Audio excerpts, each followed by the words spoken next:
Welcome to Man Does Tech, where I solve the problems you didn't even know you had. You start by powering the Contec ECG and preparing the patient. Turn the unit on and wait for system self-check. The screen will show ready. While it boots, identify the 10-lead cable and lay out electrodes in order so you don't fumble. Once done, prep skin with alcohol wipes, clip hair if needed, and place electrodes loosely to confirm contact. Make sure you explain to the patient to relax and breathe normally. This reduces muscle artifact. Now you apply the leads and set recording parameters. Clip limb leads to the correct limbs, matching colors and polarity. Secure them but avoid tight straps. Next, place V1 through V6 precisely. Sternal and intercostal landmarks matter because misplacement alters the tracing.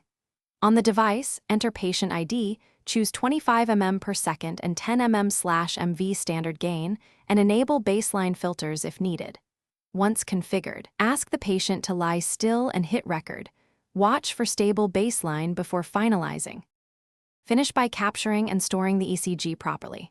Press record for a full 10-second 12-lead trace, observe P, QRS, and T clarity, and if rhythm looks consistent, save and optionally print or export via USB or network. Once saved, remove electrodes gently and document the study. If you see persistent baseline wander or muscle noise, stop, check electrode adhesion and skin prep, twist or replace faulty leads, and repeat.